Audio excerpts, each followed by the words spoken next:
नमस्कार। तत्वबोध सत्संग में आप सभी का स्वागत है। इस सत्संग में हम अध्यात्म से संबंधित विषयों पर चर्चा करते हैं। आप में से किसी का प्रश्न है तो बोलकर या लिखकर पूछ सकते हैं। अमित जी ने लिखा है अखंड, इस विषय पर कैसे मनन करें।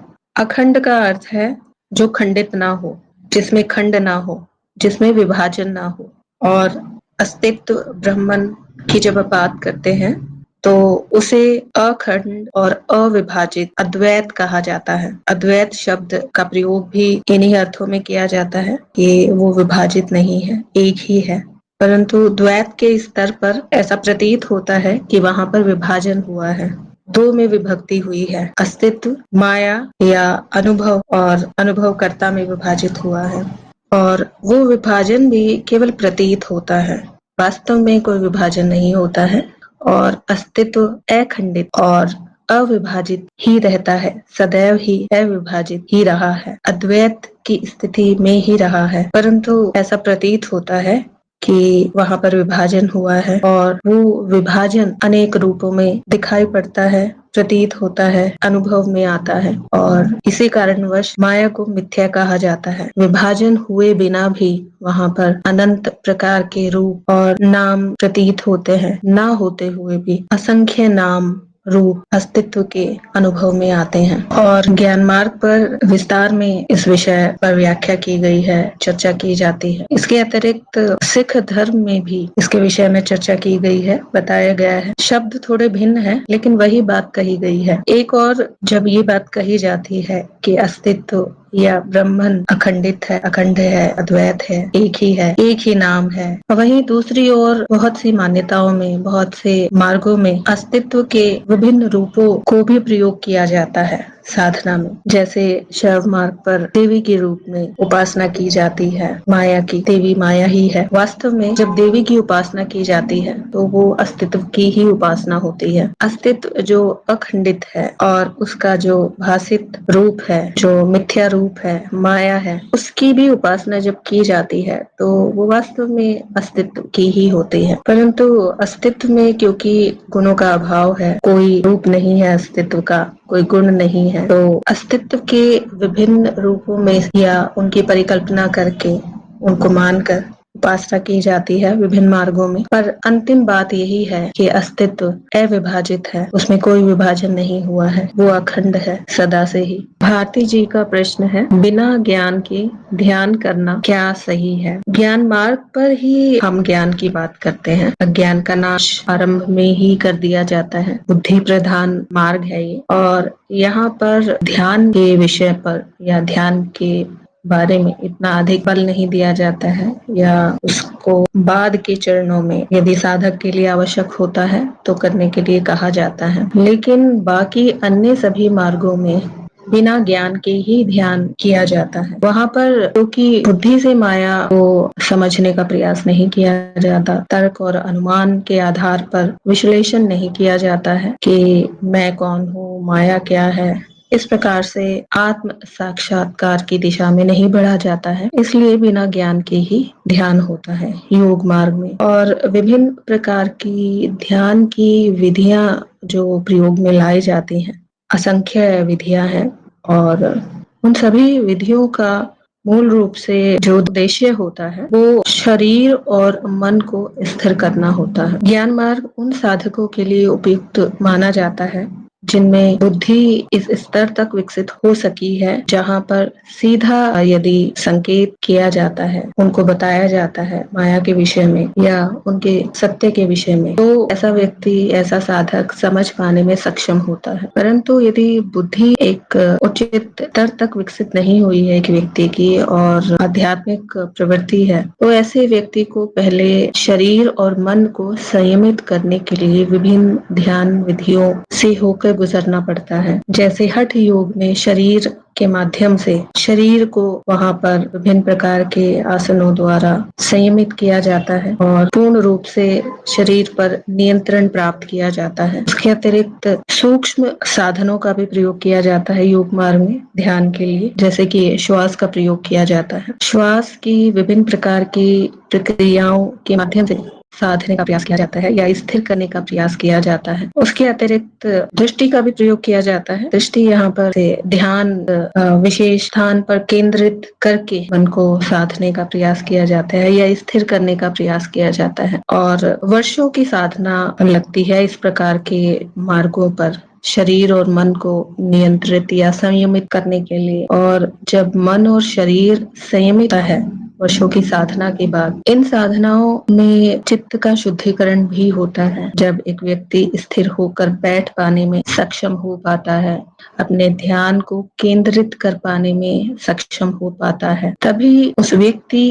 के चित्त में ये संभावना प्रकट होती है कि वो अपनी चित्त की परतों के अनुभव कर पाता है। जैसे कि योग मार्ग में विभिन्न ध्यान की प्रक्रियाओं में अलग अलग प्रकार के अनुभव होते हैं, पर उन अनुभवों के विषय में सभी साधकों को कोई ज्ञान नहीं होता है। सामान्यतः ज्यादातर साधकों में मान्यताएं होती हैं, कहीं से पढ़कर या सुनकर वो इन अनुभवों को बहुत महत्वपूर्ण मानते हैं और इन अनुभवों को ही अपनी प्रगति का मानदंड मानते हैं। तो बिना ज्ञान के ध्यान किया जाता है, उसकी अपनी एक अलग उपयोगिता है, क्योंकि हर व्यक्ति ज्ञान के माध्यम से स्वयं के स्वरूप को नहीं जान सकता है, क्योंकि वहां पर एक स्तर तक बुद्धि का विकास होना आवश्यक है साधक के लिए। यदि बुद्धि विकसित नहीं है और ऐसे व्यक्ति को भी माया के ज्ञान के विषय में बताया जाए, उसको बताया जाए जो कुछ भी दिख रहा है वो मिथ्या है, जो कुछ भी अनुभव हो रहे हैं वो केवल परिवर्तन के अनुभव ही हो रहे हैं और हर प्रकार का परिवर्तन अनुभव के रूप में प्रकट है, वो सब मिथ्या है। तो इस बात को विश्लेषण मनन करने की अपेक्षा एक कम बुद्धि वाला व्यक्ति इसको एक सिरे से नकार ही देगा। एक बहुत ही विकसित बुद्धि वाला व्यक्ति ही इस बात को हो सकता है आध्यात्मिक प्रवृत्ति है जिसकी, जो सत्य को जानना चाहता है और जिसमें ज्ञान मार्ग के साधक वाले गुण है, ये जान पाने में सक्षम हो पाता है वास्तव में कि माया क्या है और उसका स्वयं का स्वरूप क्या है। अन्यथा बाकी साधकों के लिए अलग अलग मार्ग है, ध्यान की विधियां हैं, भक्ति मार्ग भी है। वो एक व्यक्ति विशेष की चित्त वृत्ति पर निर्भर करता है। बहुत अधिक भावनात्मक वृत्ति का एक व्यक्ति है तो हो सकता है वो भक्ति मार्ग में उसकी प्रगति अच्छी हो, और यदि एक साधक ऐसा है जो कि अपने गुरु के आदेश को अपनी बुद्धि का प्रयोग किए बिना वो जो ध्यान की प्रक्रियाएं हैं उनको करने में ही अपनी प्रगति मानता है, तो उसके लिए उस प्रकार का मार्ग सही है। तो ध्यान किया जा सकता है बिना ज्ञान के, और बिना ज्ञान के ही ध्यान किया जाता है अक्सर।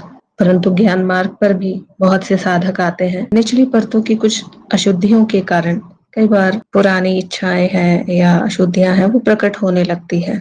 तब ज्ञान मार्ग पर भी ध्यान का निर्देश दिया जाता है गुरु के द्वारा। तो ज्ञान मार्ग पर भी ध्यान किया जाता है, पर उस प्रकार से नहीं किया जाता जिस प्रकार से योग मार्ग पर किया जाता है। ध्यान के विषय में एक साधक को पता होता है कि ध्यान क्यों किया जा रहा है, जबकि योग मार्ग में एक साधक को बहुत अधिक ज्ञान नहीं होता कि ध्यान में जो कुछ भी किया जा रहा है उसका क्या अर्थ है और जो अनुभव हो रहे हैं उनका क्या अर्थ है, जिनमें केवल ध्यान ही किया जाता है। उन मार्गों में भी अंत ज्ञान पर ही होता है। जब चित्त परिष्कृत हो जाता है एक साधक, उसमें बुद्धि विकसित होती है, तो स्वतः ही ज्ञान भी होता है। कई बार गुरु के निर्देश से भी या फिर गुरु के मार्गदर्शन में भी ऐसे व्यक्ति को ये ज्ञान होता है कि जो कुछ भी अनुभव हो रहे हैं वो सब मिथ्या है, उसकी चित्त के द्वारा बनाए गए अनुभव हैं।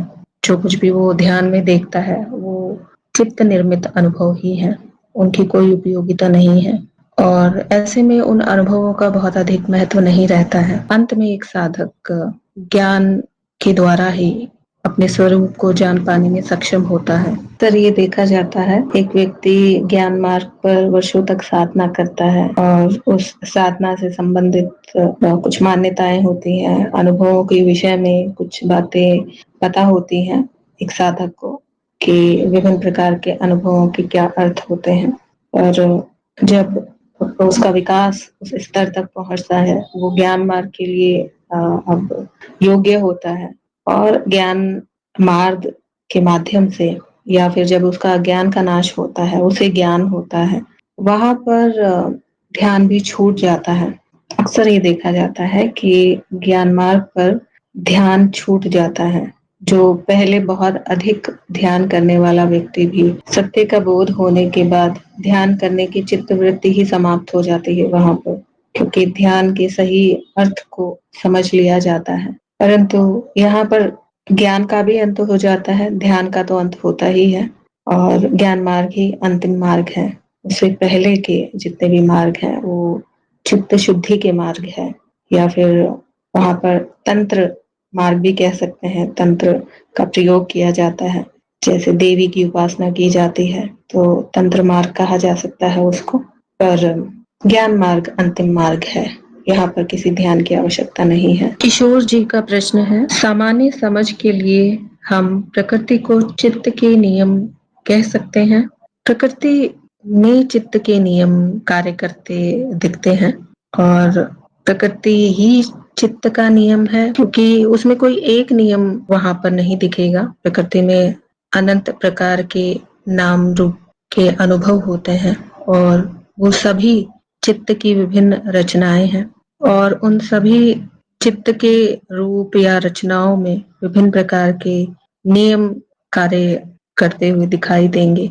तो चित्त का ही एक भाग प्रकृति को कह सकते हैं, लेकिन चित्त के नियम, प्रकृति को चित्त के नियम कहना सही नहीं है, क्योंकि प्रकृति में भी विभिन्न प्रकार की प्रक्रियाएं चलती, कोई एक नियम वहां पर नहीं है, विभिन्न प्रकार की नियम या प्रक्रियाएं चलती हुई दिखाई देंगी। उसके अतिरिक्त भी चित्त की विभिन्न परतें होती हैं और या चित्त की विभिन्न अवस्थाएं होती हैं, जहाँ पर विभिन्न प्रकार के अनुभव और चित्त के विभिन्न नियम वहां पर होते हैं। तो प्रकृति चित्त की ही एक परत है, लेकिन वहां पर अनेक प्रकार के नियम कार्य कर रहे होते हैं। अमित जी का प्रश्न है, दो व्यक्तियों की स्मृति एक क्यों नहीं है, जबकि सभी उसी एक चित्त के ही भाग हैं?